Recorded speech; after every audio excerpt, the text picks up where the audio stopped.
Hi hello বন্ধুরা, আজকে একটা নতুন রেসিপি করছি গ্রিন ম্যাঙ্গো রসগোল্লা।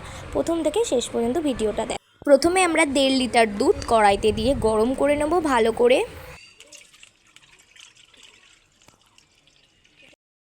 দুধটাকে ভালো করে জ্বালিয়ে নেওয়ার পর আমরা ছানা বের করে নেব। অনেকে ভিনিগারও ব্যবহার করে ছানা কাটানোর জন্য, আমরা লেবুর রস দিয়ে ভালো করে ছানাটাকে বের করে নিয়েছি। এটাকে ভালো করে নেড়ে চেড়ে আমরা একটা সাদা সুতির কাপড়ে ছানাটাকে আমরা ছেঁকে নেব।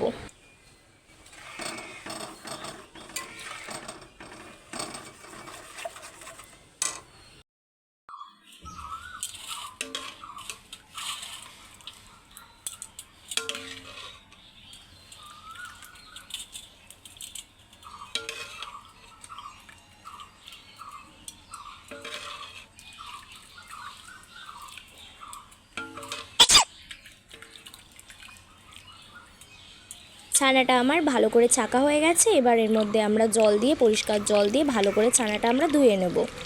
ধুয়ে নেওয়ার পর এবার আমরা ছানাটাকে ভালো করে নিগড়ে নেব জল দিয়ে।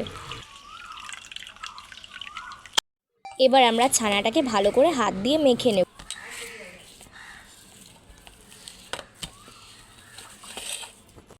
এবার ছানাটাতে আমরা একটু ফুড কালার মিশিয়ে নেব, খুবই সামান্য পরিমাণ ফুড কালারটা মিশিয়ে আমরা ওটাকে ভালো করে আবারও মেখে নেব।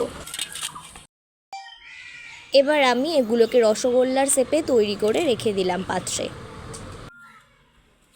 এবার কড়াইটাতে আমি 2 বাটি চিনি দিয়েছি এবং 4 বাটি জল দিয়ে এটাকে ভালো করে নেড়েচেড়ে আমাদের গরম করে নিতে হবে অন্তত 10 মিনিট।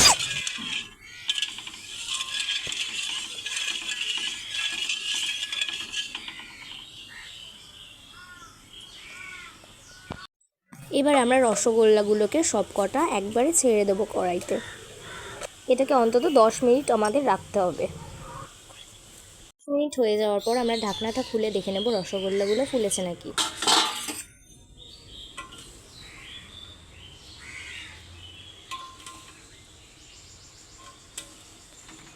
এখানে আমি আমটাকে কেটে নিয়ে কড়াইতে দিয়ে দেবো যাতে ম্যাঙ্গোর ফ্লেভারটা আসে।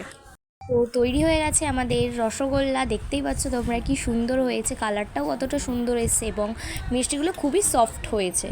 ধন্যবাদ প্রথম থেকে শেষ পর্যন্ত ভিডিও দেখার জন্য।